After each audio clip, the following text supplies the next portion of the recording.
वाहिगुरु जी का खालसा वाहिगुरु जी की फतेह। दोस्तों, क्या आपको पता है कि केसरी रंग सबसे ऊपर देखने को क्यों मिलता है? तिरंगे के अंदर तो 3 रंग है। तिरंगे के अंदर पहले केसरी रंग सबसे नीचे हुआ करता था। आखिर केसरी रंग एक दिन में सबसे ऊपर कैसे चला गया और ऊपर वाला सफेद रंग बीच में कैसे आ गया? केसरी रंग का सिख धर्म के साथ क्या संबंध है? आज भारत का पहला झंडा सन 1904 में बनाया गया था, लेकिन बाद में इसको कई बार बदला गया। दोस्तों, तिरंगे का रंग तो कई बार बदला गया, लेकिन अंतिम बार यह आजादी से कुछ साल पहले करीब 1917 में बदला गया था। लेकिन इसका फाइनल रंग जो आज तिरंगे के रूप में हम देखते हैं, वह सन 1931 में तय किया गया। आइए आपको मुख्य मुख्य बातें बताता हूं कि कैसे सिख धर्म ने केसरी रंग सबसे ऊपर लाने के लिए क्या क्या अहम काम किए थे। जैसा आपको पता है कि सिखों ने सबसे ज्यादा योगदान देश की आजादी के बाद दिया है, और देश की आजादी से पहले भी हर जगह सिखों ने अपने बलिदान दिए हैं, अपना खून दिया है। देश की आजादी में 90% बलिदान सिख कौम का दिया हुआ है। फांसी चढ़ने वाले अधिकतर लोग सिख हैं या पंजाबी है। पर वहीं सन 1931 में जब झंडे का रंग तय किया गया था, जब इसका फाइनल रंग तय हुआ था, उस समय हरा रंग सबसे ऊपर था और केसरी रंग सबसे नीचे था। अब ये वही दिन था जिस दिन केसरी रंग सबसे ऊपर आना था।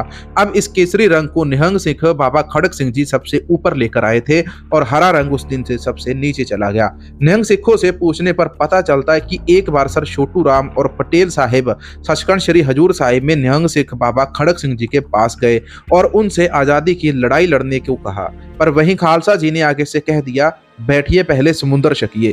तो इसके बाद एक टेबल टॉक भी वहां पर हुई। टेबल टॉक से पहले सर छोटू राम जी और पटेल जी जब समुंदर चख रहे थे, तो उस समय बाबा खड़क सिंह जी ने कहा कि देखिए, हम आजादी में आपके साथ लड़ेंगे, अभी तक आपके साथ थे और आगे भी आपके साथ रहेंगे। हम आप सभी के पीछे खड़े हैं, अब चलिए आजादी की लड़ाई लड़िए। जिस प्रकार से तिरंगे के अंदर केसरी रंग सबसे नीचे है, इसी प्रकार से हम आप सभी के पीछे खड़े हैं।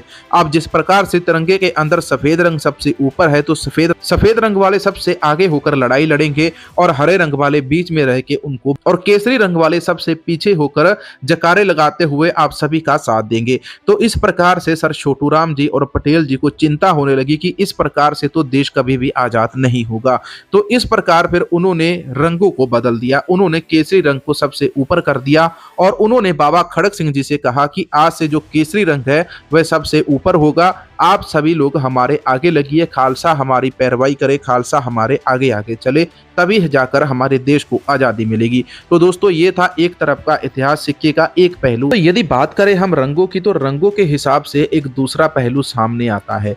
जिस प्रकार केसरी रंग सबसे बड़ा बलिदान का रंग माना जाता है, ताकत का, और इसी प्रकार से सफेद रंग को शांति का और अध्यात्म का प्रतीक माना जाता है, और हरे रंग को हरियाली का प्रतीक माना जाता है। इसलिए हमारे देश के तिरंगे के अंदर ये तीनों रंग देखने को मिलते हैं। जिस प्रकार से आजादी के लिए पहले बलिदान देना पड़ा, खून फैलाना पड़ा, इसके बाद शांति आई और शांति के बाद ही खेतों के अंदर हरियाली देखने को मिलती है। ये सिक्के का दूसरा पहलू भी है हमारे। लेकिन इस तिरंगे के अंदर केसरी रंग किस प्रकार से सबसे ऊपर आया, ये केवल इस विषय को दर्शाता। सारी जानकारी आपको इंटरनेट में मिल जाएगी, वहीं से हमने खोज की है। इसके लेंगे एक और नए वीडियो के साथ। वाहिगुरु जी का खालसा, वाहिगुरु जी की फतेह।